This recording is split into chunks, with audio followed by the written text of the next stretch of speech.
After all these days, I need a stand to hold this cell phone. I be holding the cell phone. Why am I? That's how you know I'm old. Back at it like a crack at it. Automatic like a Fomatic. Built for tragedy, made for static. It's your boy. Perfect Time Podcast. Back with the blast. In and out with a dash. 2025 won't last, so we're going to do this real fast. How's everybody doing today, man? So, couple things before we even get started is they always I don't want no green screen, man. I don't want no green screen, man. All right, we got the red, white, and blue in the background. How's everybody doing this morning? This morning time. It's probably afternoon where you at. It's top of the mid-morning where I'm at. You know what I'm saying? Top of the mid-morning podcast with your boy Perfect Timing. So that's what we doing right now. But yeah, we about to get into it. Got to get into it today. How's everybody doing? Come on in, double tap the screen, hit the like button. I see so much of what I've been doing going. I'm very happy though. People are watching what I'm doing and seeing the success and mimicking. You know, you mimic perfection. My name is Perfect. That's what you do. You mimic perfection. And that's what we about every day, all day. Oh yeah. Y'all gotta tell me about the audio. Welcome to the chat. Remember to guard your privacy and abide by community guidelines. I love how they do that for you, man. I love how they do that for you. Come on in here, man. Come on in here, man. We're going to get this live stream going this morning. It's April Fool you. And we're going to talk to you. I know people want to talk about this topic. We've been talking about the Trump presidency. The tariffs is going crazy this morning. Everybody got something to say. The spin machine has been out there this weekend. I don't know if y'all seen John Oliver. I used to like John Oliver. He came from the Daily Show, right? So I don't know what happened to John Oliver. We got some clips. We're going to go check out. You know what I'm saying? But y'all let me know in the chat how y'all feel about the narrative about the tariff. So what I put out like 10. Shout out to my brother Timothy, a bunch of people who left comments on the shorts. So I put out like 10 shorts, and we were discussing when we discussed the tariffs and the rollout of the tariffs. And I put up my brother from another mother, how I gave both sides of the tariff argument. I was gracious. I played a very informative video from one side that said tariffs are bad, and then I played another video from an everyday American like myself. Only thing is, it's a brother from another mother, but Americans come in all shapes, sizes, and colors. That's what makes us the greatest country in the world. And my brother from another mother presented a perspective that you're not seeing on CNN. My brother from another mother basically said that the tariffs will result in some pain. This is an unpopular truth. If you listen to my podcast, it's an unpopular truth. Today we're going to talk about Trump's tweet. And Trump's tweet, and the joke is the terminology, you know what I'm saying? I don't know how many of us over a certain age know how to text on a cell phone, but I'm not going to make excuses for the president. But we are going to talk about Trump's tweet because we talked about it last week when we played the video from an honest, everyday American who has a business, and he broke down to us analogy. If you sell gizmos and they cost 25 and China has a gizmo for 20, the Trump tariffs will make the Chinese gizmo go up to 30, but that will make the American gizmo cheaper, right? And so Americans will purchase the American gizmo, and the more money will stay in America. When you purchase the imported gizmo, all of the money goes back to the imported country.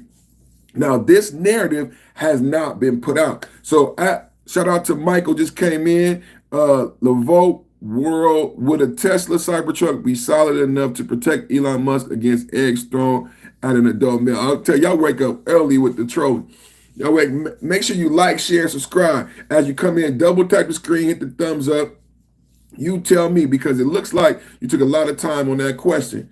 So there's two sides of every argument, right? But I don't believe we're hearing both sides of the argument when it comes to the Trump tariffs. I want to know how you feel about the Trump tariffs. I'm leaning toward the side that I talked about in my podcast, and I put up shorts about long suffering, how long suffering builds character, and how we've talked about this hard time. So today, we're having bad weather. There's floods in the Midwest. There's bad weather coming in California. Last week, what did we talk about? We talked about infrastructure, and we talked about the previous presidency not focusing on infrastructure, right? And focusing on outwardly, right? A lot of money going to Ukraine, a lot of money on immigrants. We didn't know how much money was being spent until we saw the $15,000 EBT. Then we saw the $100 million going to hotels in New York. But now, coming to find out, we're seeing all of these disasters. And I'm like, these things existed during the last presidency, right? So there is going to be pain during the next coming years, not because Trump is president. There's gonna be pain because during the last administration, there was not focus where there should have been focus. There was not focus. That's just a straight up fact. There was not focus where there should have been focus. That's just a straight up fact. So as we get into this, y'all want to do a poll? Let's do a poll. Create a poll. Let's do a poll. Let's see how the people feel about the Trump tariffs. Let's see how the people feel. Make sure you double tap the screen, hit the like button.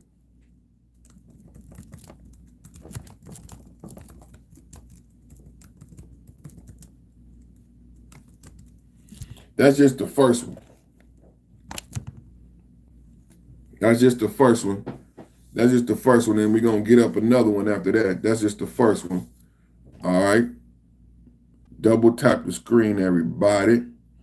Double tap the screen, hit the like button as you come in. That's just the first one. Answer the question, hit the poll, answer the question, double tap the screen. I did my analytics. Most of the people watching is watching via the cell phone. So the way you like and push out the video so that more people can join the conversation, like or agree or disagree, double tap the screen, hit the thumbs up on your computer.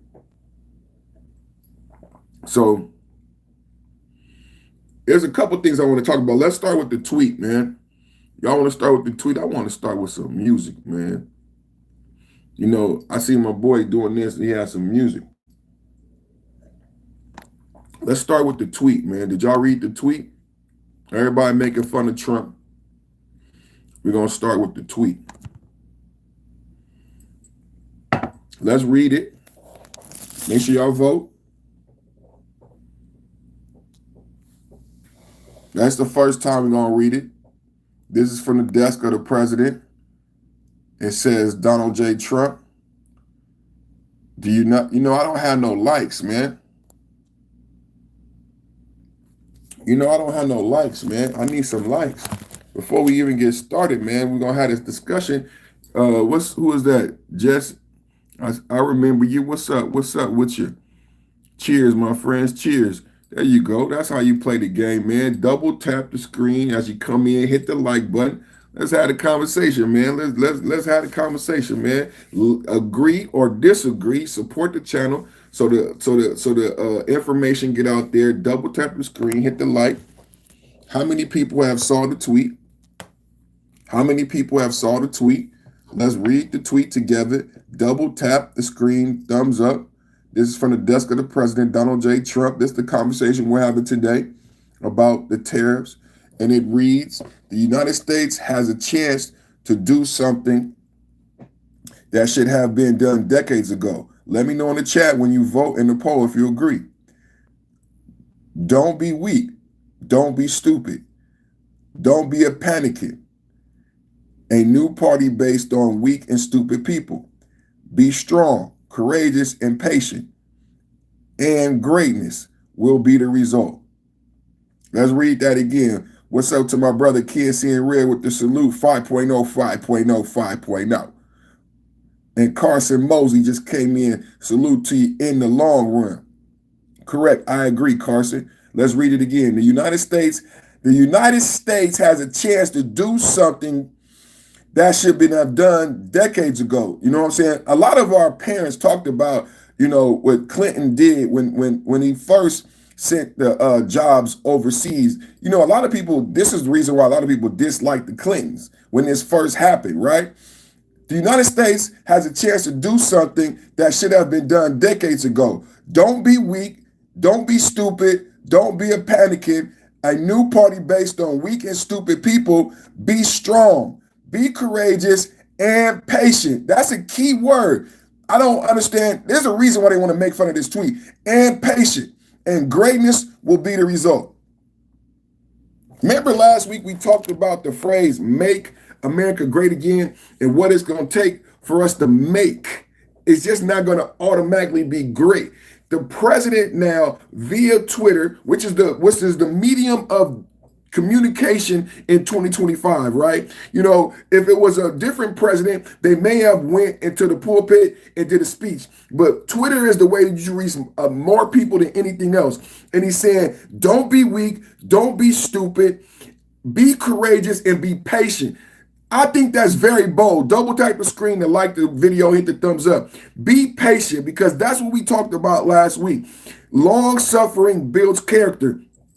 The president is never lying. The president is saying be patient because, yes, there will be some time up front where we need to be strong as Americans. Don't be weak. Don't give in to the narratives. Be strong. Be resilient. Most of all, be patient and understand that you don't get a apple tree overnight. You have to cultivate seed. Right now is April. Spring has sprung. Anybody got a farm? Anybody got a garden? Anybody understands patience? Because right now is when you're cultivating seed, getting your garden ready to plant seeds in dirt. And it's the most amazing thing in the world to take a seed, put it in dirt, and then nurture that, be courageous, be strong, be patient, and watch that seed turn into food.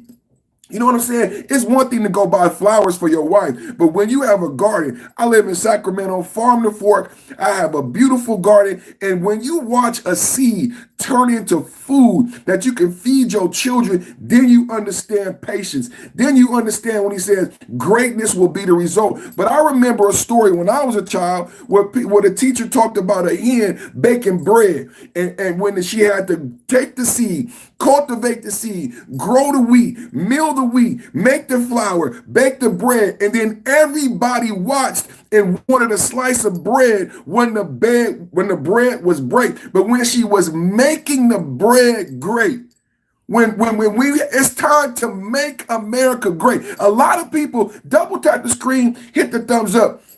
A lot of people just want to be there for the slice of bread. A lot of people want America to be great now. They want their stocks to be up right now. They want everything right now without any cultivating, without any patience, without any work, without any tilling. And if you read the Bible, if you believe in anything that's American fabric, you got to understand how we get there. You got to till in the soil.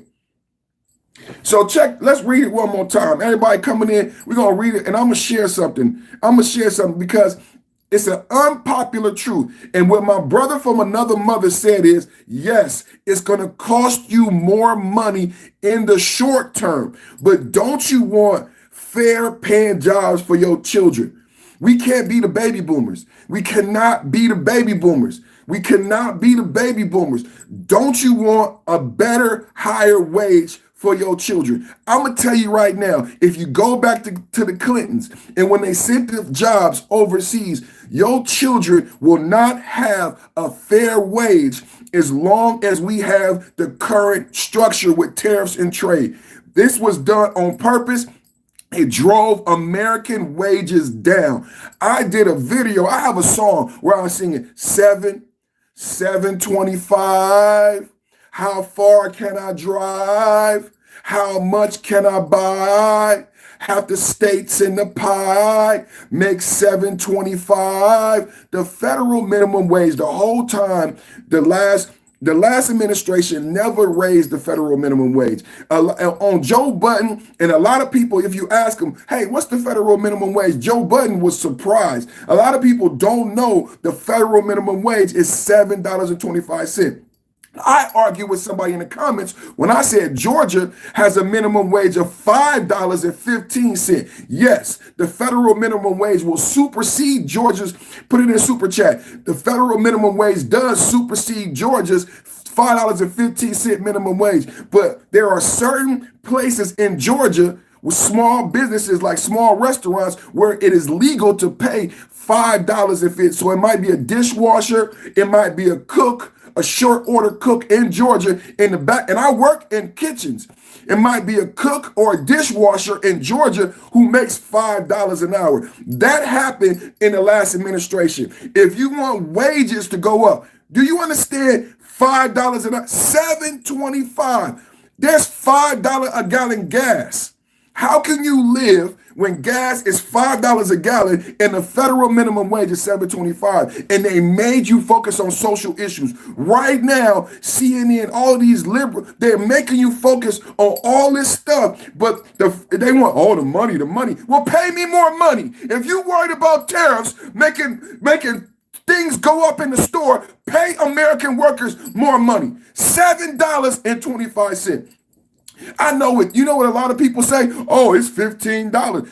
If you go to Alabama, if you go to the southern states, the federal minimum wage is $7.25, and you would be surprised on how many people. In California, everybody thinks the minimum wage in California is $20. It's not $20. Fast food is the only one that's $20. The minimum wage across the country is mostly like $15, but they gave you $20 an hour, $600 a week during COVID. They know how much money you need to make it and survive. They don't want to talk about that. Let's read the tweet. Let's read the tweet one more time. Let's read the tweet. Donald Trump, from the desk of the president.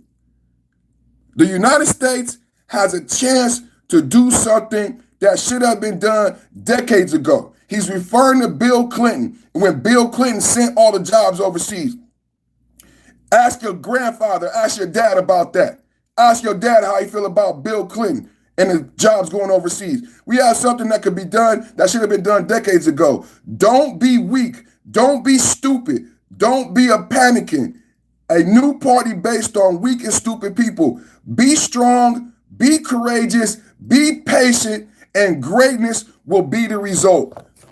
Be strong, be courageous. NAFTA. NAFTA.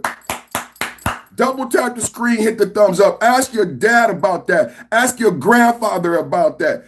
Hey, thank you for saying that. Let me go off on a tangent about my research, what I've been researching this weekend. I was thinking about my 401k.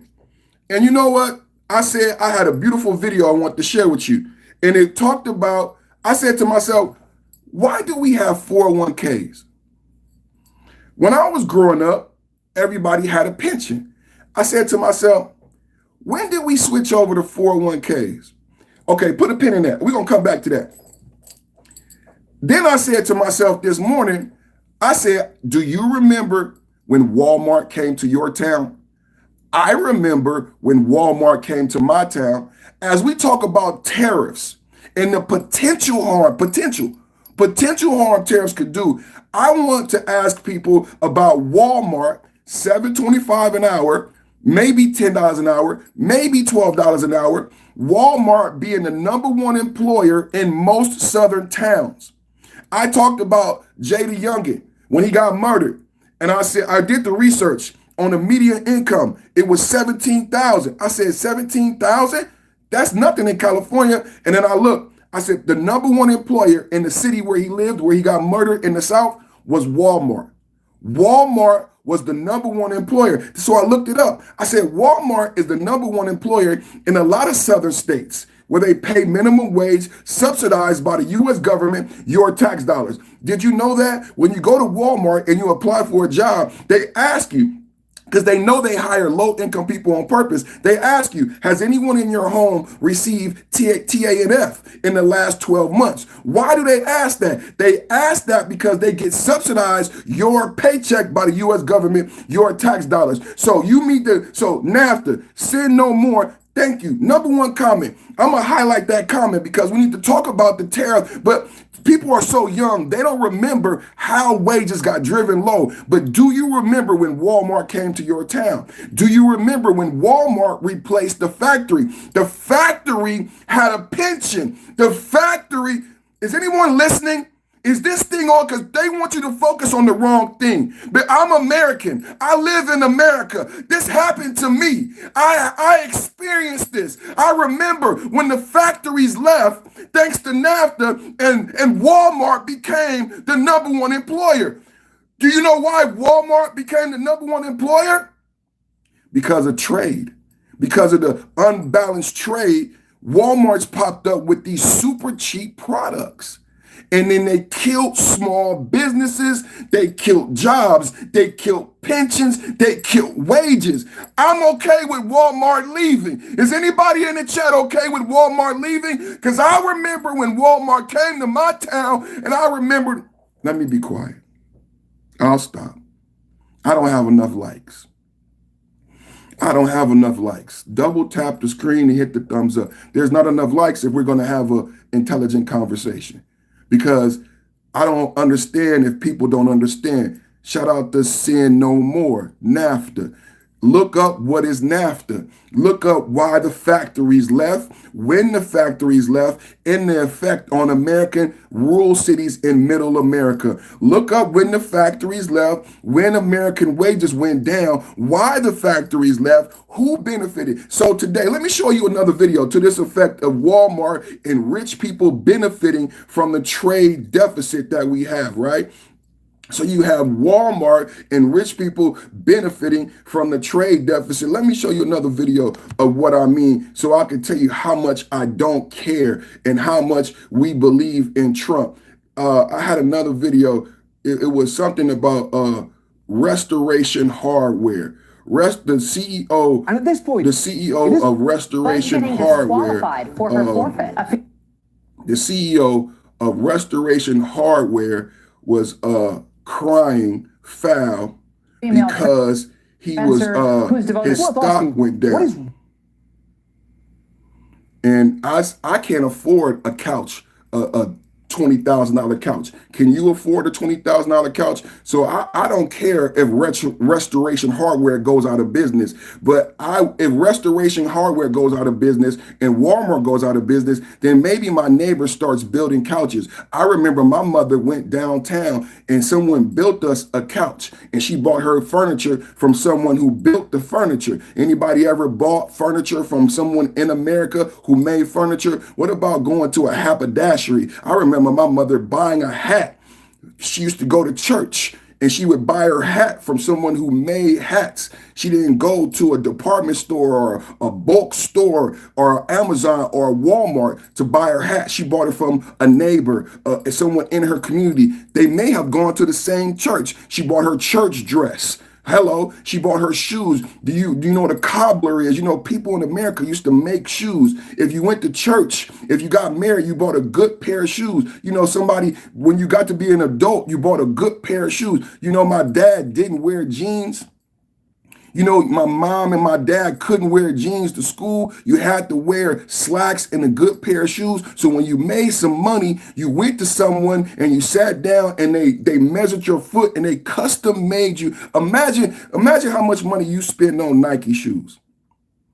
That's made in China. Let's have a real talk. Because they act like I'm 45. I'm not 1,000 years old. This is not a conversation for old people. Imagine how much money you spend $400 on Nike shoes. Imagine if there were cobblers in America And you could go somewhere and for your less than $400 for your Nike. Oh wait, Balenciaga, 1,500. 11s, 1,200 walking out the store. What did Boss Man D-Lo say? 11s, 1,200 on my feet. $1,000 on my feet. Balenciaga's on my feet. 1,500 going to Europe. Going to PDFs in Europe. Imagine if you could go to an American where you could sit down, get customer service, and they would tailor make shoes, not for anyone else. They would only be, you could pick out the leather, you could pick out the materials, and this person whose father would made shoes, whose father's father made, would custom make you a pair of shoes that would last the rest of your life. You could get them resold. You can come back to that shoemaker. You don't have to buy another pair of black leather shoes. This man custom made these leather shoes. You could just get new soles. You know, my mother, before she passed away, she owned boots.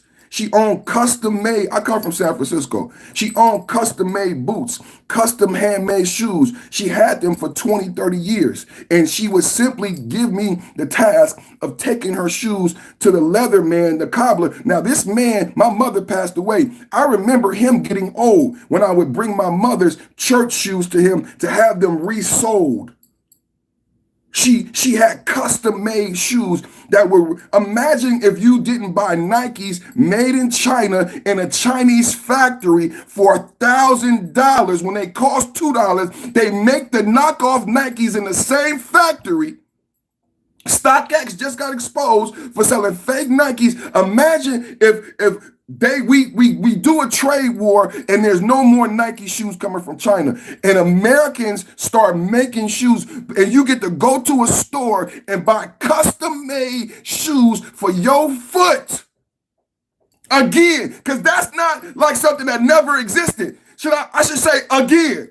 I should say before NAFTA, before Bill Clinton, before Democrats who you love, before the Democrats sent your jobs overseas, closed down your factories, closed down your plants, and drove your wages down. I should say again, wages again. Now it's going to take a little while. Nike is going to fight.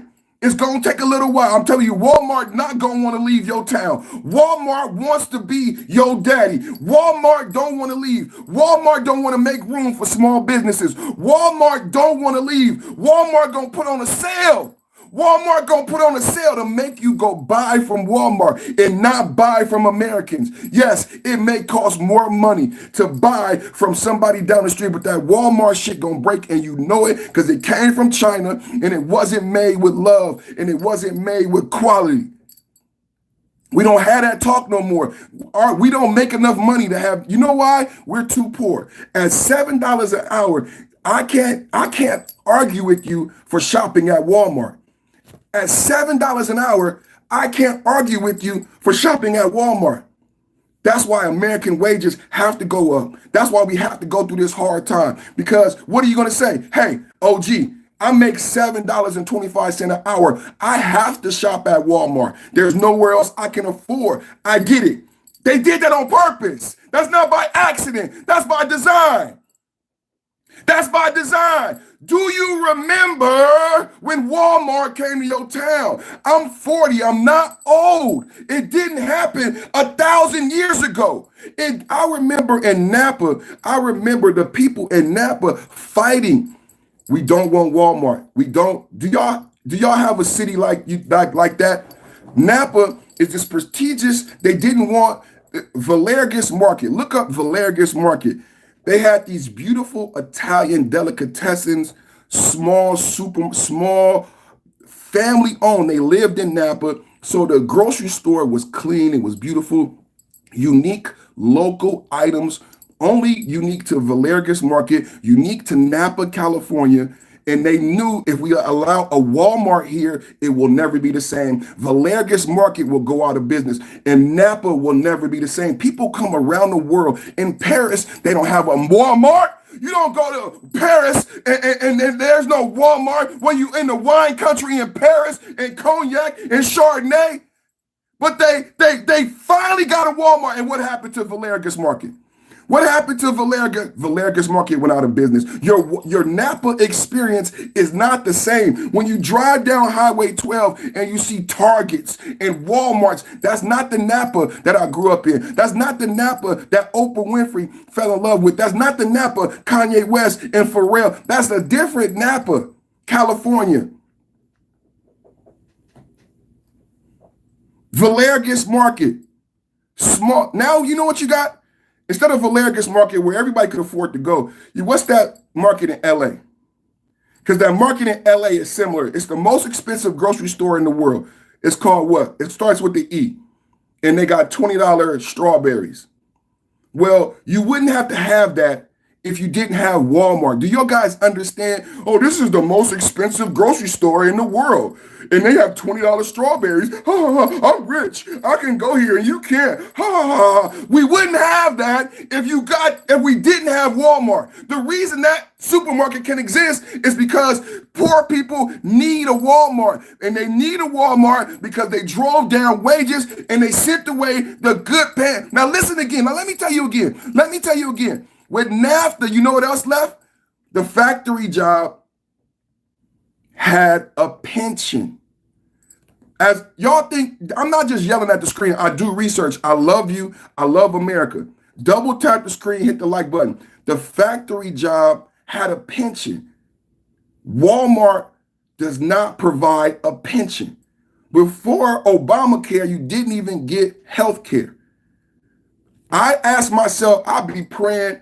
I pray to God for knowledge and wisdom. And as I was talking to God, I was like, what happened to the pension? When did we switch from a pension to 401k? And why did we switch from a pension? Because what do people so young, I don't think they even understand what I'm talking about with NAFTA, factory jobs, and your daddy going to the factory and getting a pension. He worked at the factory, you got a gold watch, and he got a pension when he retired. You know what a pension is versus a 4? Everyone is sad. Everyone is mad at Trump because their 401k took a hit. So immediately I disagree with that sentiment. So I said, why does everyone have a 401k? It's almost like gambling. A 401k is almost like gambling. When did we start gambling with retirees, elders, retirement? I don't understand how you work your whole life and we gambling. It's like that. Remember I told you it's like that commercial with the old man on the dollar? Almost got it. Almost got it. So I worked 20 years and you dangling my retirement over my face and it's based on politics. Nancy Pelosi got 200 million. Nancy Pelosi didn't have 200 million when she became a politician, but Nancy Pelosi gonna leave with 200 million. But when I retire, you tell me you're gonna dangle my retirement over my head like a freaking commercial? And it goes up and goes down? Well, that's not what happened with a pension. Somebody said, Tampa Bong, that's my brother. See, Tampa Bong, don't make me cry, bro. Tampa Bong is Ivy League. He's Ivy League educated. And I want to impress him. I want to, because I have these unique thoughts. And I know my peer group is such high intellectual. So, and I don't hear anyone talking about this. And I want Americans to be educated. I want Americans to be able to make better decisions. I'm not telling you how to think. My goal here is just to give you a different perspective. So that's my brother, Tampa Bong. So when we talk about tariffs, I just want to share with you, I don't believe you're getting the whole story. You could disagree with me. I see the chat going crazy. I'm not looking at the chat because I'm doing my content, but I don't believe you're getting the whole story when it comes to tariffs. So my goal is to present to you the other side and you make up your mind. So a lot of you may not know about NAFTA. Thank you for putting NAFTA in the chat. My brother put NAFTA in the chat. That's why I said, go ask your father and your grandfather. So with NAFTA, the Clintons sent the factory. See, America is built on those factory jobs. Y'all ever seen 8 Mile Eminem? Eminem working in the Detroit went bankrupt. Eminem worked in that was a life-changing job for Eminem. Do y'all know that was you better lose at the moment you own it. You better never let it go. You only get one chance to not miss a chance to blow because opportunity comes once in a lifetime. That was a life life-changing moment. Getting that job at an auto plant was a life-changing. He was 30 years old when he blew up. This was going to save his life. People around him getting murdered, going on drugs, his mama on drugs in a trailer park. If he got permanent, if he was able to get on at the plant, how many people know that terminology in the chat? If he was able to get on at the plant, hello? We talking about real America, a white boy, middle America. Everybody think racism and you different and he different. That's why I love Eminem, because shut down on that racism bullshit. Here go a white boy, 8 Mile, Detroit. He didn't blow up till he was 30. That fucking job would have changed his life, bro. That's why the movie is so great, bro. Him working at the car plant, the factory jobs left the Midwest. Do you know why it would have been? Because it would have been a living wage because of unions, which they don't have at Walmart. Can we talk about it? Can we talk? Let's be honest. Plant jobs, factory jobs come with health care, a living wage, and a pension because of factories and workers collective unionizing and fair bargaining and making sure the motherfucking rich motherfuckers don't get all the motherfucking profit because we doing all the motherfucking work. We make the cars. We make the cars that go boom. If we making the cars, then we want fucking lion's share. It's some idiots in the chat. NAFTA no longer exists. The damage is done. We're educating Americans who don't understand why the factory closed. Do you know in the Midwest they changing child support laws?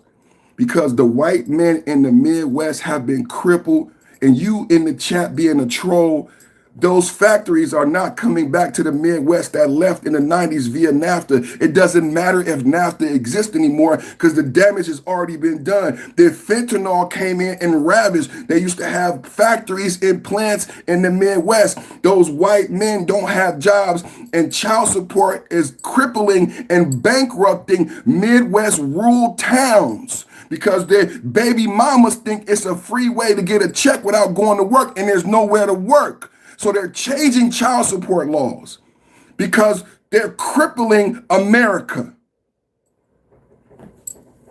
People just don't understand. People just want to be right in the chat. We're not talking about you being right. Create a YouTube channel. Create a YouTube channel. I am educating people on what's going on today with tariffs. And I asked before you came, because you did not listen, you did not rewind. I said, do you remember when Walmart came to your town? Because everybody wants you to focus on tariffs and what's going to happen, but the damage has already happened. Do you remember when Walmart came to your town? And what happened? Do you know that federal minimum wage is $7.25 and Walmart pays minimum wage, which is subsidized by the government? That Walmart is the #1 employer in some of these rural towns that have been devastated by NAFTA. Do you know why they're the #1 employer and why and how American wages got so low? I don't want to argue with you. You just want to bullshit and hurt Americans. You just want to hurt Americans. You don't love this country. You probably don't love yourself. You probably just a troll. But I really love this country, bro.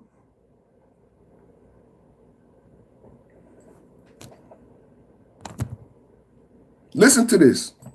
Listen to this. Do y'all know who Restoration Hardware is? It's a place where you buy a $10,000 couch.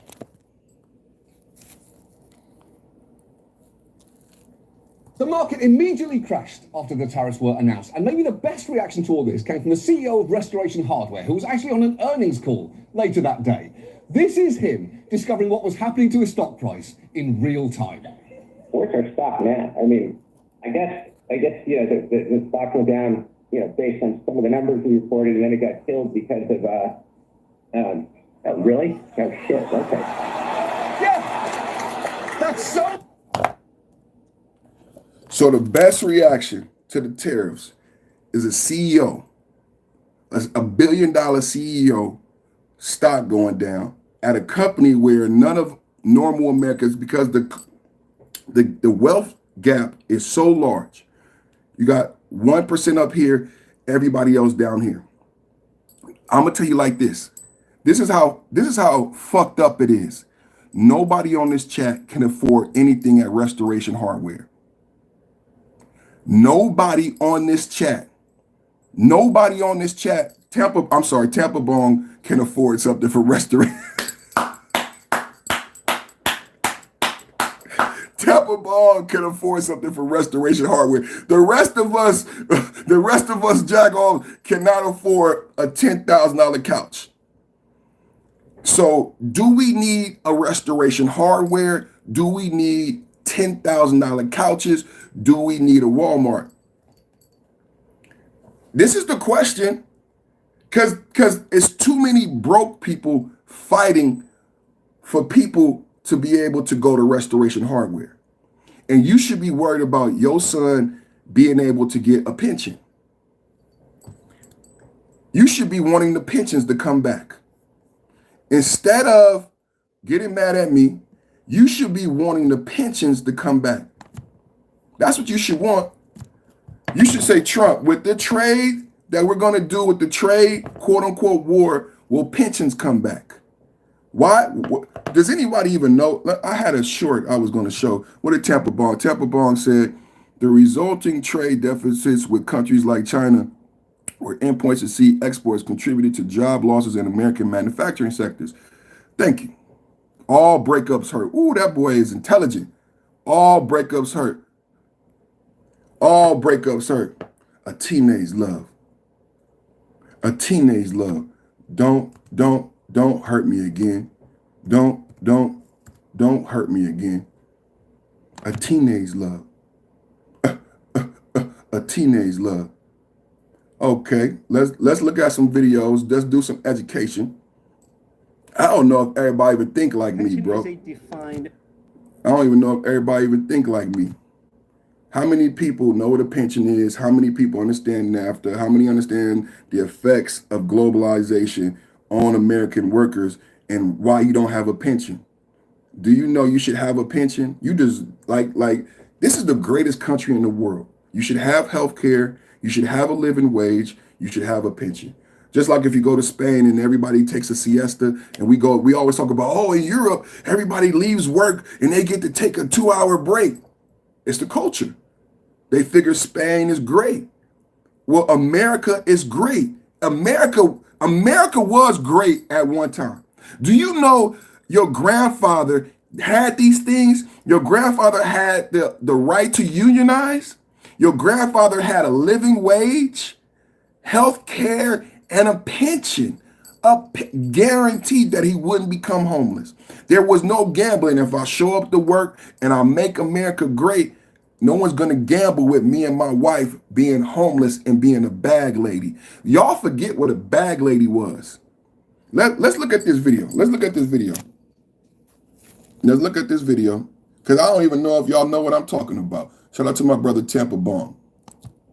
Benefit plan. The benefit is defined. A 401k is a contribution where your contribution amount is a defined benefit plan. The benefit is defined. A 401k is a contribution where your contribution amount is defined. So this pension, that's a predetermined livable amount that you are paid each year in retirement, and it's often based on the percent that you earned during your working years, say 75%. That's why most people like a pension more than a 401k. It's closer to guaranteed income. Pensions are about the perpetual income, not a lump sum where you just have to hope it lasts and you draw it down. But pensions are expensive, so the private sector really started phasing them out beginning in the 1980s. And really, in the United States, retirement used to mean turning 65 and drawing a pension in Social Security. That's what you hear your grandparents talk about. A pension is a defined benefit. That's all I want to do. I just want to educate some people. I just want to educate some people, Tampa. I just want to educate some people. Like, this is where God led me. I pray, I work out. This is where God led me. This where God led me. I'm gonna straight up be honest with y'all. A lot of people in the chat angry at Trump. This where God led me. As soon as I started hearing about tariffs, I thought about globalization. I thought about NAFTA. I thought about the pension. I thought about my grandmother. I thought about my grandfather. I thought about those plant jobs, those factory jobs, and how blacks in Northern California and San Francisco, blacks in Detroit live so well. There's a certain type of black where we come from in Oakland and San Francisco and Detroit that these factory jobs and these plant jobs created a certain type of wealth. In Southern California, it created a certain type of wealth because black families worked at these plant jobs and these factory jobs and bought houses in South Central.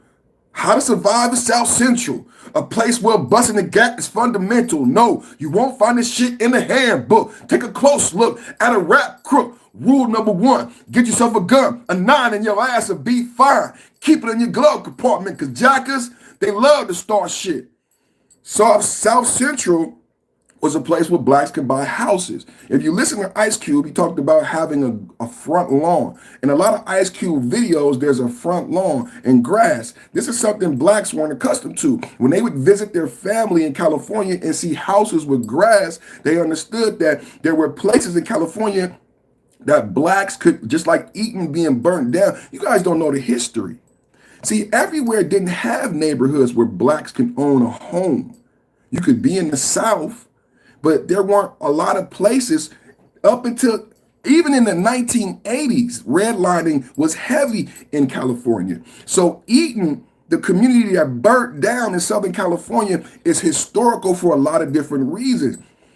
This is one place where blacks were not in a project, where blacks who worked in the factory, in a plant, who had the Denzel Washington character from Fences, could purchase a home with a lawn.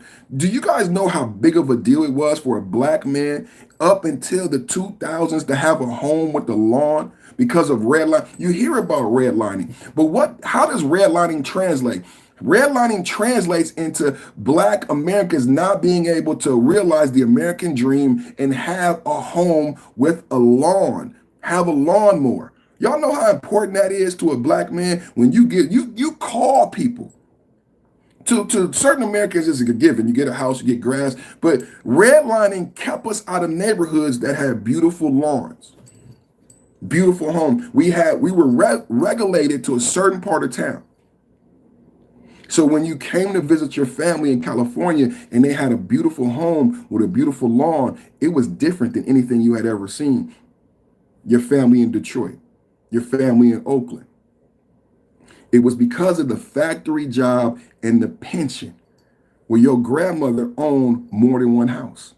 Your grandmother and your grandfather, before the baby boomers, may have owned 2 homes. And the baby boomers with the crack may have got rid of that wealth. But there was a time where your grandparents had a living wage, could purchase a home, purchase a car. Like, they didn't have to work 2 jobs. Like, think about, it's almost like a cartoon. As I talk about it, it doesn't even seem real, does it? It doesn't even seem real. Like, what is he talking about? What is he talking about? How do you know how they talk to young people? But the gag, what is he talking about? Because it's been so long, y'all been broke so long. 2 jobs, single parent household, welfare, food stamps, Section 8. This shit didn't exist for your grandparents. It didn't have to. The goddamn plant was forced to pay a living wage. We didn't have gazillionaires. We don't need Elon Musk to have so much damn money.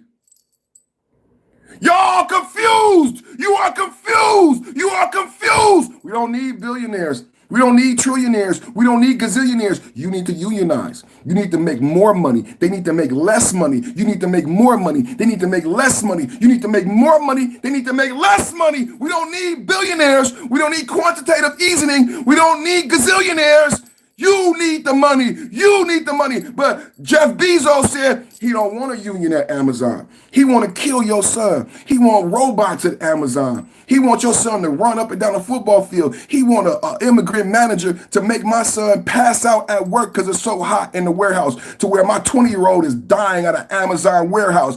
But then he going to say he don't want them to unionize. You don't want them to unionize. You don't want them to have a health care, and you don't want them to have a pension. But Jeff Bezos get to fuck everybody's wife and have billions of dollars, and the ignorant people who are living in America now fight for Jeff Bezos.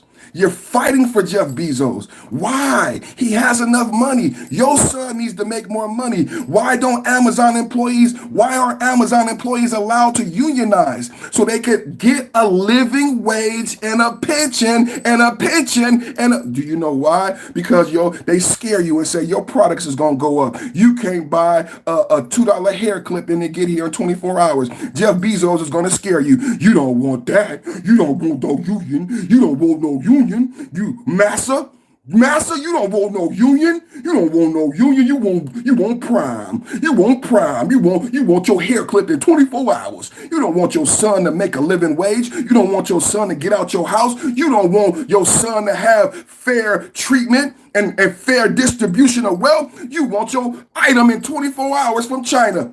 Jeff Bezos is going to get it to you in 24 hours from China. The exchange is your son going to make $7 an hour at Walmart. Don't trip. He can make 12 as a manager.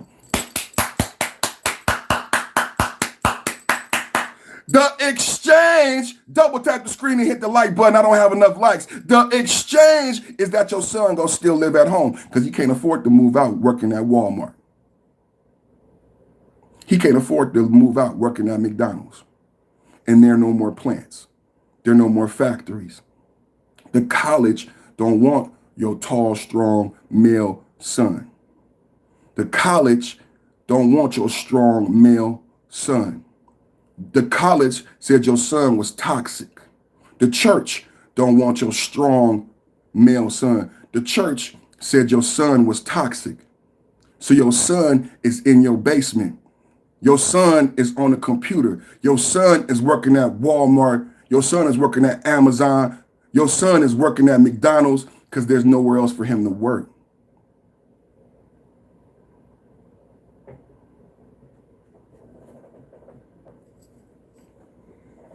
Sadly, this is not my truth. Tell all the people trolling, this is not my truth. I'm not 20 years old.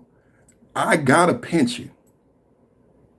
I got all the shit that my mama got. This ain't my truth. I'm not, most of the, shout out to BD. What's up with your boy? It said the 401k came in the 80s. So my wife was born later. If you were one of my favorite artists, Larry June, I was born in 91. If you were born in 91, you don't remember the pension. If you were born in 91, you were a baby when Bill Clinton sent the factories and did NAFTA. If you were born in 91, you were a baby during the crime bill. If you were born in 91, you don't know why $7 an hour exists. If you were born in 91, so right now, if you were born in 91, you could be mad at Trump. If you were born in 91, you could believe John Oliver. If you were born in 91. So we get this question a lot about pension versus 401k and which is better. In most cases, a pension goes away when you die, and a 401k you can give to your beneficiary. So the benefit of having a 401k is that it continues to live on after you pass away, but a pension usually goes away once you. And this is what happened. This is what I got in my chat. This is everything I got in my chat. This idiot, it's a unique idiot that lives right now.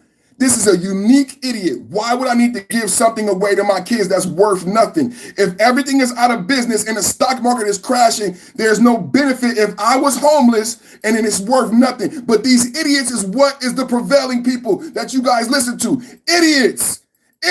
I'm giving what to my son? You die. So you always want to take advantage of your employer matching a 401k, but pensions usually have different structures. So you got to make sure you understand the key differences. So we get this question a lot about pension versus 401k and which is better. In most cases, a pension goes away when you die, and a 401k you can give to your beneficiary. I don't need to give away my 401k if I have a healthy living wage and a pension, and my son gets a healthy living wage and a pension. Do you see the boondoggle? What I don't understand is why young people are so stupid. stupid. I don't need to give away something worth nothing to my son because my son is going to have a living wage and a pension because we're not going to do the BS anymore to all the idiots in the chat. I don't need to give away something that's worthless to my son if I'm going to have a living wage and a pension and my son gets a living wage and a pension. It's okay if the pension goes away when I die because I earned it. This thing where we think that we get shit for free, where everybody got to get something for free, and gift it to them, that's not what the tweet said. The tweet said, be patient, be strong, be resilient. There's no free lunch, bro. I'm not giving no 401k to my son because he didn't work for the same company. That makes no sense. I can have my own investment portfolio and structure as I do family business outside of my job. Just stupid. My job should pay me a pension. If I make a living wage and I invest my money correctly and I want to open up my own stock portfolio as an American that I would share and pass down to my family, that's completely separate from my employer. When do we allow our employers to be in our investment portfolio? My employer should not be my investment provider, my stockbroker, none of that shit. None of that. Do y'all even know where the 401k came from? I haven't got that far yet. Do you even know where the 401k came from? See, this is what I'm saying. We both don't need a 401k if we both have a living wage and a pension. But they trick you.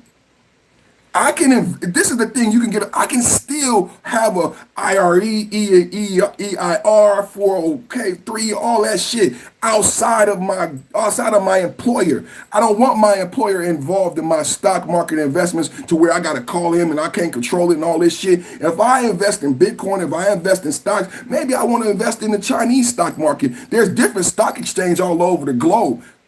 Maybe I don't want to be in the S&P 500. Why? When did I relegate and just give it up? Do you know people don't even think about stocks anymore because they gave it to the employer? Oh, you do it for me. I'm not gonna learn about stocks. I'm not gonna learn about these global exchanges or none of that anymore because my company does a 401k. Before, our grandfather had to have knowledge. When they bought IBM, you remember those stories about your granddad buying IBM, buying Apple at the beginning? It's because they didn't have a 401k and they had to actually research and be intelligent about the stock market, and they knew it was a gamble, so they would invest. They didn't gamble with their retirement. That was totally separate.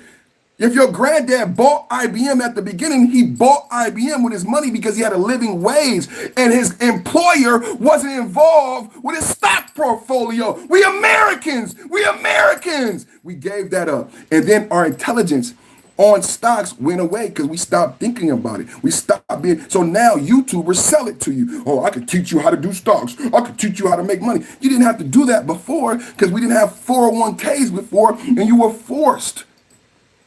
And you wanted that freedom. It's your money. I earned it. I don't want my employer involved. And then my employer benefits too. So wait a minute. What does my employer get? You think people do anything in America for free? What does my employer get? So my employer is going to create the 401k for me as a friend. Oh, Jeff Bezos is my friend now. I can't have a union. I can't have a pension. I can't have health care. I can't have a living wage. But now you're my friend when it comes to the 401k. You're my buddy. You're my buddy and my friend. I'm going to match you. Hey, American dummy. You put in 5%. I put in 5%. I'll match you. What do you get? Did anybody ever ask? What do they get? Because you took away my pension. You took away my union. You took away my living wage. You say you're going to be my friend, give me a 401k and match me 5%. What do you get? Anybody in the chat? What did they get? For you now taking away my privacy, my financial privacy, my financial intelligence, where I was the investor, you didn't know what I bought, you didn't know how wealthy I was, you didn't know how big my portfolio had expanded to, but now you get all, I give up all. What do I get and what do you get from me giving you all this power? You know how much I invest, who I buy, when I buy. Why does my employer need this information?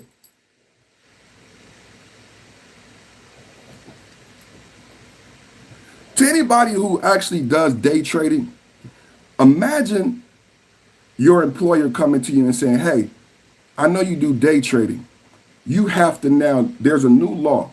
You have to now fold in your day trading into your employee package. And I'm going to oversee it. What? I'm an American. Yeah. Yeah. You don't get the day trade no more.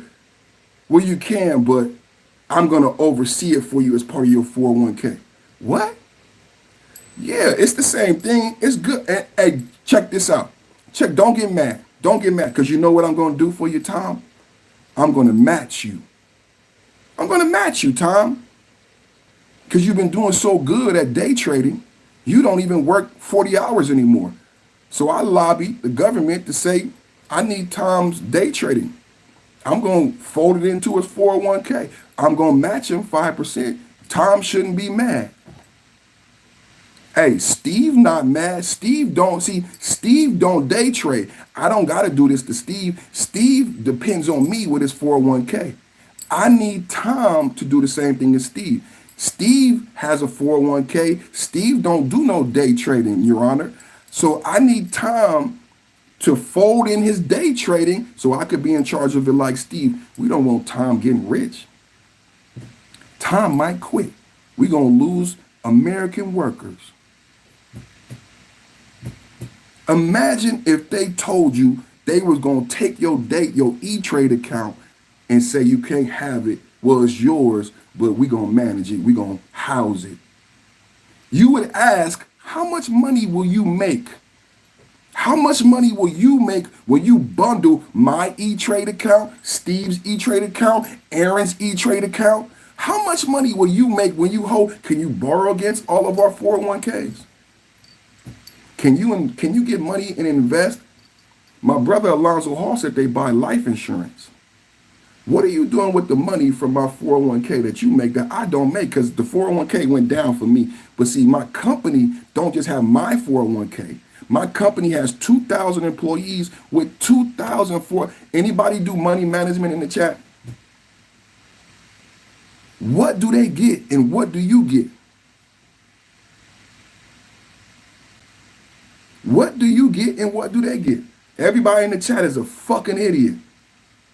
Everybody in the chat is a fucking idiot. What do you get and what do they get? For them knowing what you invest in, how much you invest, when you invest, when you pull out. Do you know how much money they can make? This is why Nancy Pelosi got 200 million. If they know when all of their employees are scared and pull out of the market, what can they do? Is anybody got their fucking thinking cap on? If they control your investments and they know when you invest and when you get scared and when you pull out, what knowledge do they have and how can they benefit from you now not having your own private investment portfolio? How do they do y'all understand how much power and money got taken away from you, and it happened before you were born by giving you a 401k and taking away your pension? No one is talking about this from this perspective. They are scaring you with the tariffs. The world doesn't like pensions, and the government is one of the last organizations holding on to the federal pension. People don't like it because it's expensive. It benefits us. It benefits the employee. If you look at the senior level leadership around the world, they would rather it go into the trash can. They don't like it. What's better?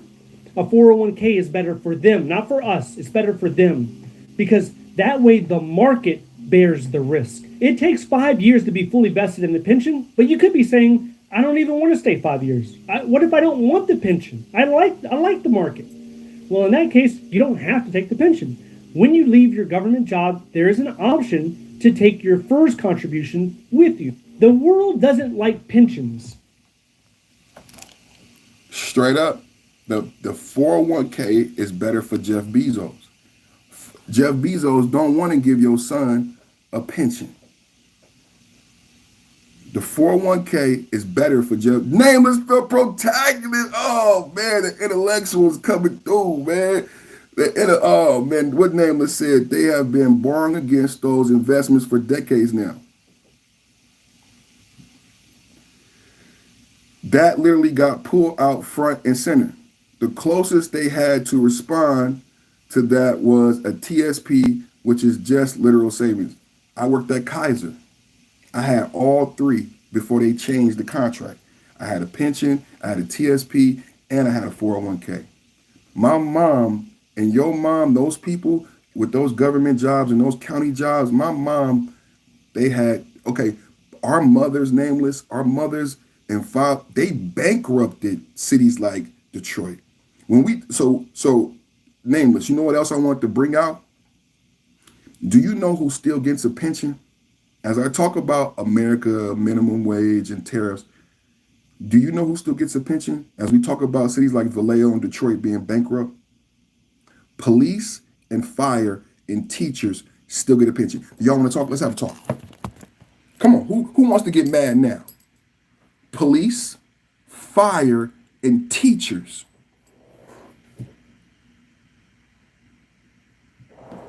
Police, fire, and police, fire, and teachers get a pension, and police pensions is what bankrupted Detroit, Vallejo, and will bankrupt most American cities.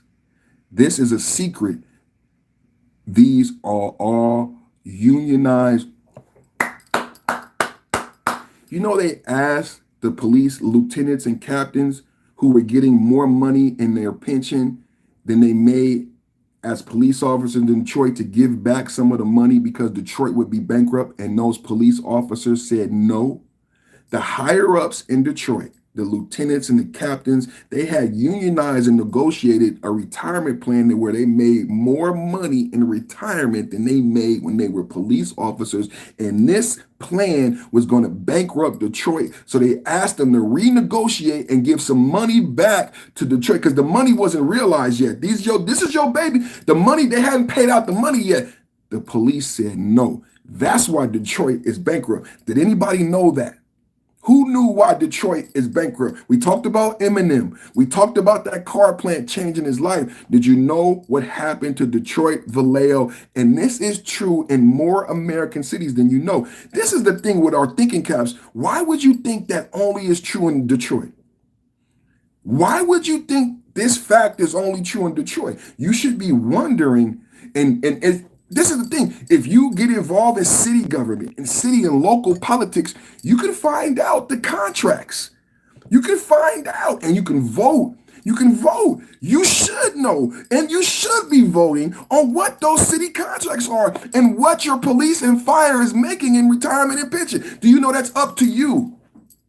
Do you know you get to decide that? And God forbid you decide that for you and your son. If I get to decide how much the police and fire pension is, if I become a real American citizen, put my thinking cap on, put my big boy pants on, then can I do that for my son? Can I go to my legend? Can I go to my local? Can we start unionizing again and get my children a living wage and a pension? Huh? Thank you, Nameless, for coming in the chat. You don't have to agree with me. Today, I'm just giving you my perspective on the tariffs. You don't have to agree with me. I'm just giving you my perspective because my brother from another mother, in my last video, he explained there will be pain in the beginning. Things will cost you more. But we want Walmart to go out of business. We want Walmart to leave. Hey, Nameless, you know what I asked? I said, do you remember when Walmart came to your town? I'm 40. I remember when Walmart came to my town. I told a story about living in the San Francisco Bay Area. I was blessed enough to work in Napa. Beautiful white women. Oh, beautiful women. Beautiful, beautiful, beautiful. Gorgeous women, gorgeous wine. I don't even know how I ended up in Napa from the inner city of San Francisco. I got to go to every winery, every restaurant. People talk about French Laundry. They talk about all these great restaurants. I got to go to all these places, all these wineries. So when I remember the city council saying, we don't want Walmart, I remember the whole city coming together, voting against Walmart, getting the permission to build a big box store in Napa, California. They fought it off for 10 years. They maybe 10, 20. They fought Walmart. Walmart has so much money. But I lived there, so I saw Napa change. I used to go to Valergus Market. I used to go to Via Corona to get the best Mexican food you ever had in your life. I used to go to the Delicatessen. They got one in Oakland. Gianova's Delicatessen. The best. See, it was Sicilians and Italians, and my wife was Sicilian. The best delicatessen. I used to go to all these places in Napa. You just would have the best experience. That's why people around the world want to go to Napa. And they said, if we have Walmart come here, Napa will never be the same, because these businesses, these small businesses, why people come here, will not be able to stay in business if we have a Walmart. When did we stop having that conversation? And now I can't get mad at you for shopping at Walmart when your minimum wage is $7.25.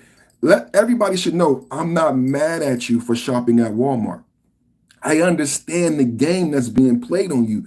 I just want you to know the game that's being played on you. Why is Walmart the #1 employer in your town? When your grandmother and grandfather could afford to buy a house, Walmart's not going to pay you enough money to buy a house. The factory and the plant and the pension went away. What replaced the factory and the plant and the pension is a Walmart. It's basically welfare. It's basically slavery. You work there for a pittance, and they sell you a can of corn for 30 cents, but you have to buy it, because you can't afford to go to Valergus, so Valergus goes out of business, because Valergus was a premium grocer with local organic goods. I love Valergus Market. Fond memories. I would see things that I couldn't get anywhere in the world. Do you know Central Valley, California, now we grow stuff. There's a mustard festival. I didn't know mustard came from Napa. I didn't know that they grow mustard. I didn't know mustard came from seed and beautiful flowers. When I do my broadcast, there's yellow flowers in the background. You know what those yellow flowers? That's Napa. When I was living in Napa and I would drive and I saw these beautiful yellow flowers, I asked my boss, I said, what's going on? He looked at me like, you grew up here. I said, I don't know. He said, we grow wine, but the soil needs to be replenished. So we grow mustard, and we have a mustard festival. Those mustard flowers from mustard seed, and we make, I said, what? I thought mustard came out of a jar. I thought mustard came out of a jar. Let me see what Naaman said. People are calling market correction a crash. Meanwhile, the average person is making less than $50,000 a year with zero stock investments and pennies in Social Security. Folks are lost. That perfect. Thank you, sir. Thank you, sir. Then he says, that's what plantations and sharecropping did. That's what Amazon is doing, and that's what Walmart is doing back in the day. Walmart, McDonald's, and now Amazon are doing the same thing as the old planter class back in the 17th, 18th, 19th century. Absolutely. Purposely keeping Americans in poverty. You don't get these billionaires and oligarchies. This system that we have now always wasn't like this. Today's theme, I was going to name the show, but I know you got to name the show certain things to get people in. But I wanted to name the show The Walmart Problem. Today, really the name of the show is The Walmart Problem. Because the problem is, we want and need Walmart to go away, but can you afford Walmart to go away? The answer is no.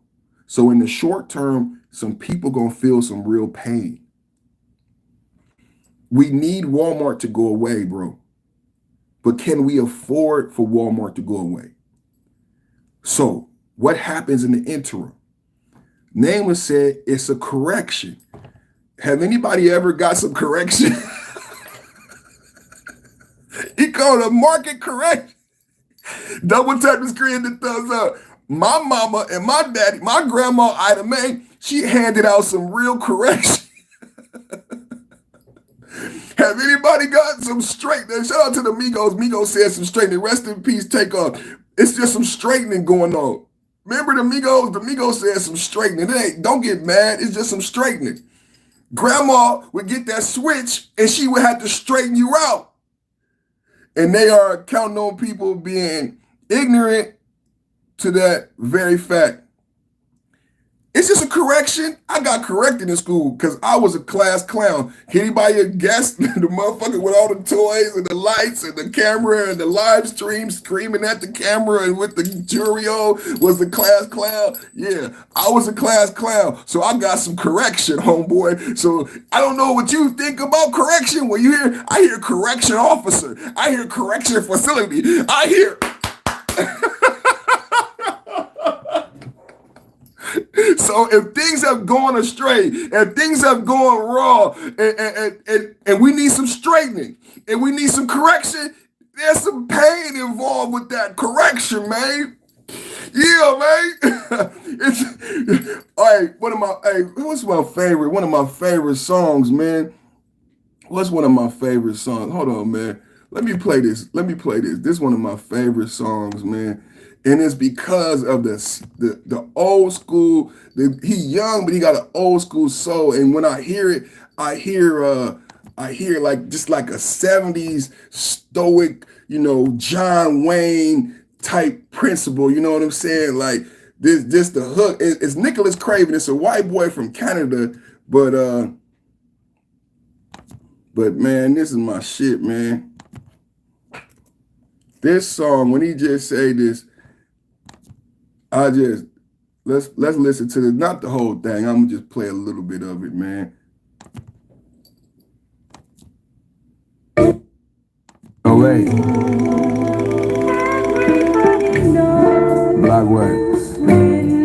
To a track from a Tina to a baseball. Now I cut up 288 8 balls. Know some real niggas in the pen, free 8 ball. Blew up in the 10 like MJG and 8 ball. This see more bricks of China stacked in the Great Wall. On my third strike, it's just a friendly game of baseball. Been having motion with the pills, cocaine and dog. All of my soldiers in the field grew up straight and tall.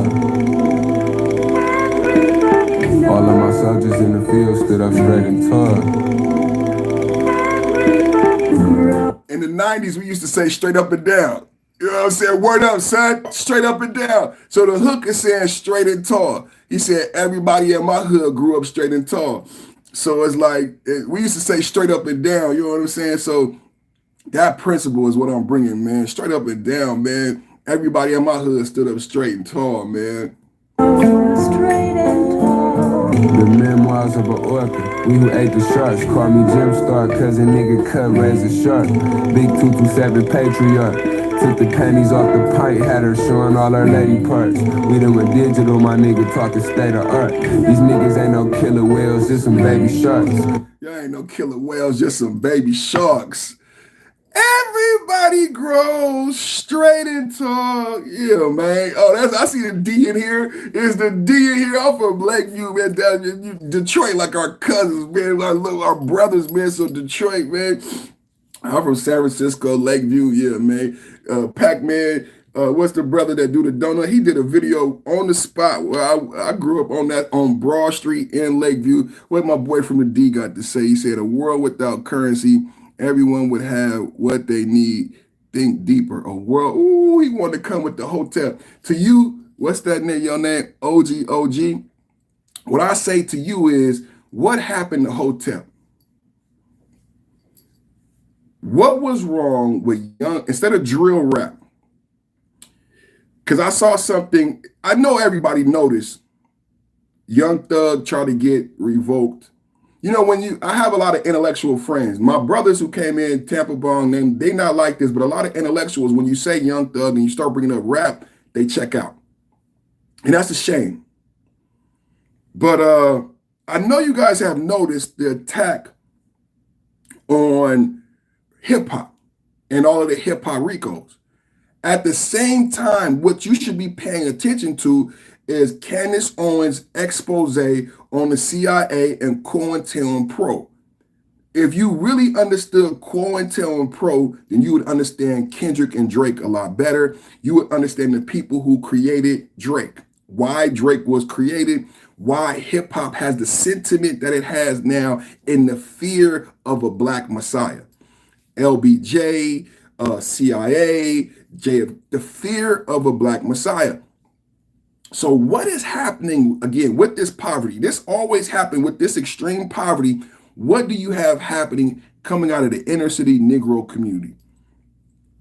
Same thing that's happened in 1993 with the crime bill.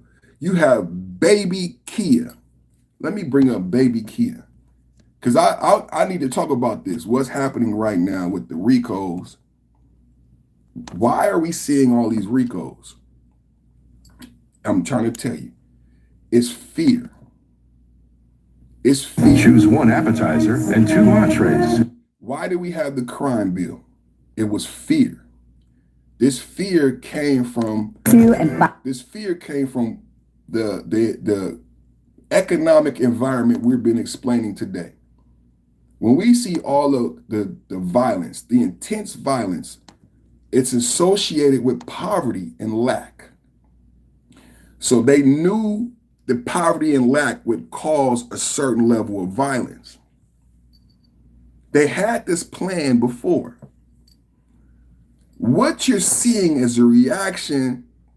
I called it not a backlash, but a blacklash to BLM and what's been created. Listen to this dude. Listen to this. Look at this, and you're gonna see why we having these. So why are we having these RICOs? Why is this happening? You got Big U. You got all these things. It's fear. I know what it is. It's fear. They've created a situation where these young individuals, we call them YNs. I don't like that term, but what happened when you take out the factory? What happened when you take out the plant? What happened when you take out the civics in the school, where you put in the Planned Parenthood? It's math. It's math. It's math. What's happening is the violence is overlapping. These worlds are supposed to stay separate. The violence is overlapping. When you see 15 of them running into your Macy's. I said I was in the Walmart and they ran in the store. And it's one thing watching on the news. It's another thing living in a place where that poverty exists, these individuals exist, and you living a mundane American life, but it's not just mundane American life anymore in 2025. You doing your Walmart shopping, 15 YNs running in the store with ski mask on, grabbing, and you there with your wife and kids. I grew up in the street. I didn't grow up in this. How do you feel? I might empathize, but this ain't the time for empathy because they starving. They running in the store. So it's one thing to watch on the news, 20 people run into a store and do a smash and grab. It's another thing to be in that store, and these two worlds overlap. See, they designed the music a certain way. The music was going with them taking away the factory, creating a certain workforce. We had to lower the intellect of Americans. We had to lower. So rap music had to change. Did y'all see that let me read what Napa said. Napa said, meanwhile, a manifesto and a mission statement was made by Space Force. It tells you why energy independence and controlled demolition of the two-party system is paramount. To understand COINTELPRO, you need to study J. Edgar Hoover. Come on now. Starting with the sabotage he kicked off, going back to Marcus Garvey era. And you got to know it never stopped. When you listen to Candace Owens, when you listen to Ian Carroll, when you look at the conflict, the global conflicts, when you look at RFK, everybody looking at RFK, I wanted RFK so bad. You know how long I've been talking about the MMR?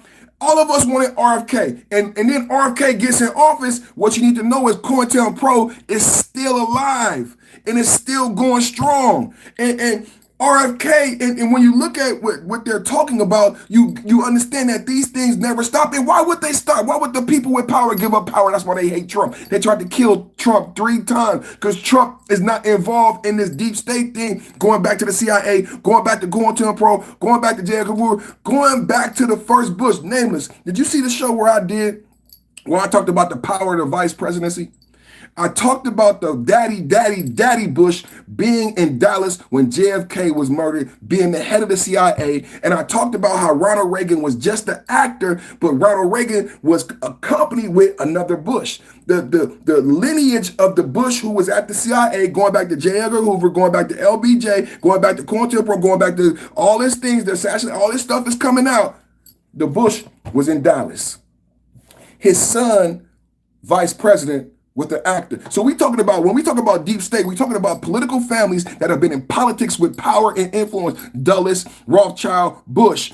Power and influence for almost 100 years. We're not talking about small salt. We're talking about, we're talking about an actor who was the governor of California doing all this bullshit, HIV/AIDS, an actor who did not have inroads at the CIA to create crack cocaine in the Iran-Contras or anything that was done during his presidency. Do you know who had inroads at the CIA?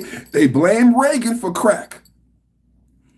But now we know about the deep state that never stopped existing, going back to the time that nameless just existed. So if this is what the power was in America, then Ronald Reagan didn't have no access to that power as an actor. Who had access? Who had access? The Bush, because his daddy was a founder of the CIA, not just the CIA, but that type of government. The way we would run America and the world was crafted by these white men like Daddy Bush. Then you see his son put with the actor for 8 years. His son, a Bush CIA, Bush vice president with the actor, Ronald Reagan, for 8 years. And then he becomes president and we go to war. We start warring again. Hello. Is this thing on? So Bush, CIA, JFK, assassination, COINTELPRO, J. Edgar Hoover, LBJ, all that shit they did. And then how does his son get to be vice president? How do we sleep at the wheel? So his son get to be vice president for 8 years with Reagan, who's a goddarn clown and an actor. Reagan, toward the end of his presidency, I don't remember. He didn't even get charged because he claimed he couldn't remember, like Biden. So Reagan is a fool who can't remember anything, but Obama eulogized him. Reagan is a fool, a pawn who can't remember anything. The Bushes are running everything. Then the Bush, the one you know as Daddy Bush, but he had a daddy in the CIA when JFK got assassinated. But the one you know as Daddy Bush becomes vice president, then president. Let's talk about power. 8 years, another 4 years, then his son becomes president for 8. How much power is that? How many years is that? Then they hand over the presidency to a so-called black man.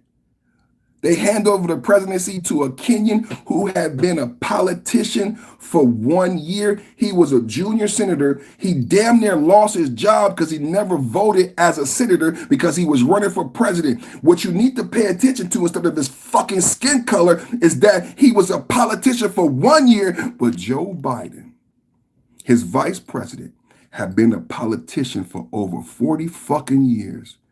In 93, 20 years before he became vice president, he helped the Clinton mafia pass the crime bill. They said, if you don't take Hillary Clinton as a vice president, as we talk about the power of the vice presidency, if you don't take Hillary Clinton as a vice president, then you have to take Joe Biden, which is part of the Clinton mafia. Joe Biden sits in the White House for 8 years. Then becomes president for 4 years. That's 12 years after being in the Congress or Senate, whatever the fuck he was for 40. That's like 50, 60 years.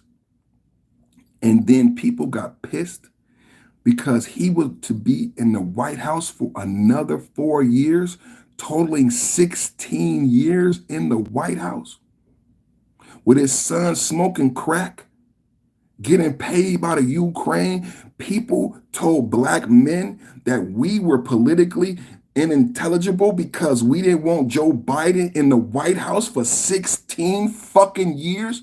16 fucking years after being a politician for 40 fucking years. 20 years before he became vice president, he did the crime bill, motherfucker. 20 years before that, he said no busing, no school busing. Joe Biden was against blacks going to school with whites 20 years before he did the crime bill. 30, 40 fucking years later, he's vice fucking president for 8 years, president for 4 years, and you motherfuckers whining because you want to give him another 4 years. And they want to scare you about Trump having a third term. The Bush has been around since JFK's assassination. You didn't even know the head of the CIA was a Bush. If you did, he wouldn't have became vice president under a fucking actor who had been a politician for like 5 seconds. Barack Obama was a politician for 5 seconds. The Bidens and the Clintons are fucking mafia that been holding power in America for 50 fucking years. You telling me who ran that show? Nameless. Not only did they force Biden, they bookend the nigga with Hillary Clinton as the Secretary of Defense. This bitch here, this motherfucker here, this fake motherfucker in the middle. Hey, Nameless, I said, do y'all know black privilege is a real thing? I said, did you know black power is a real thing? And then I said, if you don't believe in black privilege or black power, tell me why a white boy, half Kenyan, half white, had inherited money. His grandmother was a CEO, a white grandmama, sent him to Harvard, a white boy. His daddy was Kenyan. He has to assimilate blackness to become president. He had to assimilate blackness to run for the Senate. He lost in Chicago. He had to get a black pastor, a black wife, and black kids. People say, oh, there's no black privilege, there's no black power. He was invisible. Kamala Harris, Jamaican and Indian. To get power in America, she has to assimilate blackness because she's invisible. Barack Obama had to assume blackness in order to get power in America because black privilege is real. He couldn't get elected as a white boy. He couldn't get elected as a Kenyan with a white mama. He had to run as a black man in order for you and Oprah, Jeremiah Wright, to give him the keys to black America, to give him the cape, to give him the cross. I am so in love with you. And y'all ate that shit up. Y'all ate that shit up. Ain't no black privilege. Get the fuck out of here. Hence why day one, square one, he opened those Kennedy files and MLK files, 8,000 papers out there. The gate, those aren't nothing but leads. Straight up. Straight up. To understand, straight up. That's why he opened that up. But you got to look at everything. You got to look at everything. So today, man, we had a good conversation, man. We had a good conversation, man. I hope y'all enjoyed the show. I hope y'all I want people to be like interested in what I brought out about the pension versus the 401k. Thank you to the brother in the chat who brought up NAFTA because he felt where I was going. I was going toward NAFTA. That's where I was going.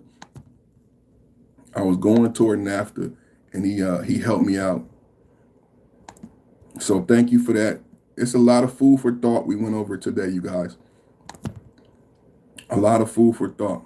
I just got a new job and they offered me a pension plan. Pretty cool. Oh, I just have a 401k at my company. What's the difference though? A pension is a type of retirement account that my employer pays for, so they'll be paying for my retirement when I'm older. Wow, with my 401k, I still have to contribute my own money. The main benefit though is a tax deduction. Good point, but you also get to choose your investments. If my employer invests poorly, then my benefits could be reduced. Interesting. What jobs still offer pensions these days? A lot of them are in the public sector, like teaching jobs, government jobs, utilities, and protective services. I just got a new job and they offered me a pension plan. Pretty cool. Oh, I just have a 401k. A question for you. Yes. IRA versus 401k, which is better for retirement? It's like moving seats in the Titanic. What do you mean? I mean, You didn't say Roth, which is after tax, so you said IRA and 401k, both are pre-tax. Both only get taxed when you take them out. There's 3 or 4 different variations of a 401k and of an IRA that allow you to put either more or less into it, but at the end of the day, it's subjected to fees, taxation, and lost opportunity cost. And then they get mad at me when I say, well, when you take it out, every dollar is going to get taxed. And they'll say, no, Rob, we're going to be the smallest tax bracket. We're $30,000 a year. What are you talking about? It's not the highest tax bracket. And then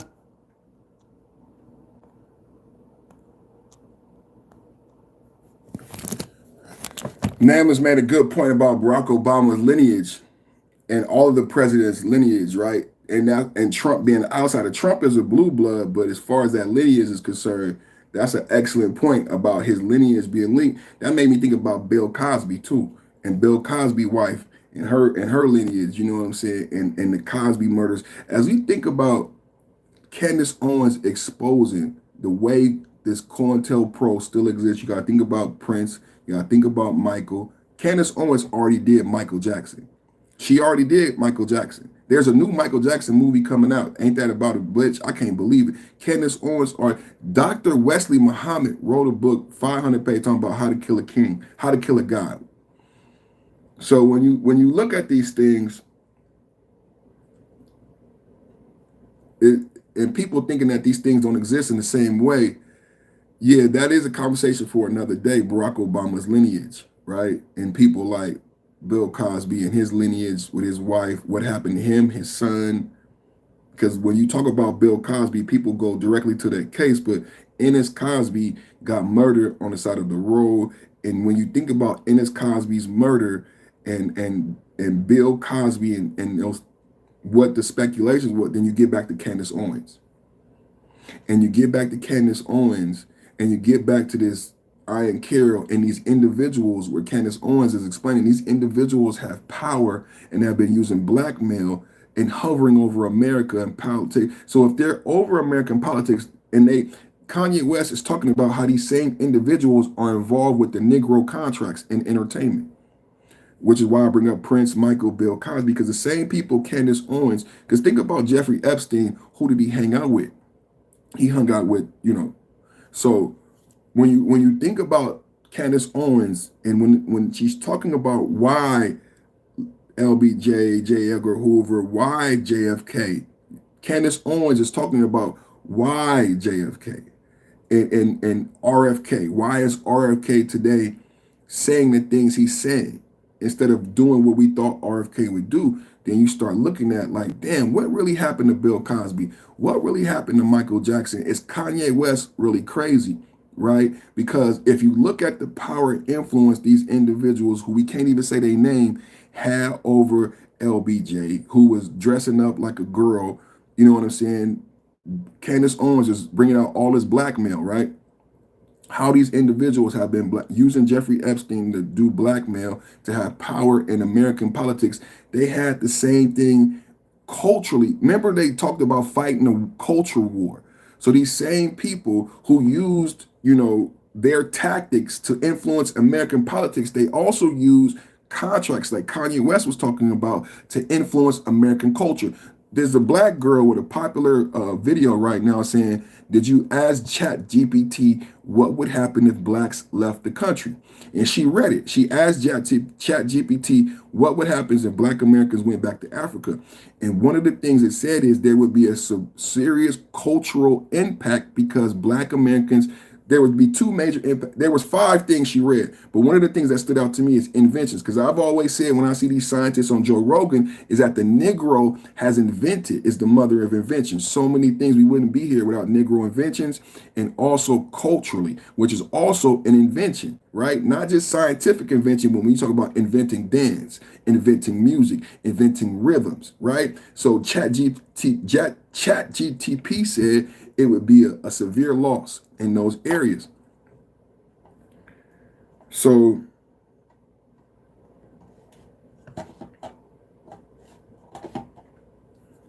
yeah, man, Nameless, that's a conversation for another day. What Osiris said, I got to research before I can sit at the table with family, I thought I knew things, but now seeing how ignorant I've been, doubting my intuition, they demonize and weaponize intuition. Nameless said, the left and right brain were made to work together, not against itself, contrary to modern belief. Thank you for coming, bro. Nameless, thank you for coming, Osiris. And like, people talk a lot about the manosphere. They don't know what the black manosphere does. Like, most black men in the black manosphere that I look up to, that I've met, you know, are here to provide a benefit to other men. And if ever, but most men are led here, you know, by pain, by suffering. So I believe we talked about long suffering, building character. I believe God really is in control, and God brings the men around the right men so they could grow to be straight and tall. That's why I love that song. God brings the men that he needs to be around the right men so they can grow straight and tall. And if people understood that's what we do in the black manosphere, like, that's it's a little straightening, bro. Just a little straightening. It's a little correction. It's a little straightening, a little correction. Nameless said to the chat and to the instructor on the panel, Os, I love you, brother. I love everybody. I pray a blessing and the covering over everybody who chose to join and participate. I pray for success in all your endeavors, a covering over you and your family. Much love, blessings, covering, and thanks. So much, you know, when I was young, I would pray for things. When I pray now, I'm filled with thanks and gratitude. I'm thankful for my home, for my life, for my health, for my family, my wife, my children, their health, their life. And I'm extremely thankful for so many things that I couldn't see. I'm thankful for the vision to be able to see, to be thankful for those things that I was blinded by that are such a blessing, bright, brilliant diamonds in my life that I overlooked. And I'm grateful that I have that left and right brain working together so that I could be thankful, not to ask, but I could be thankful.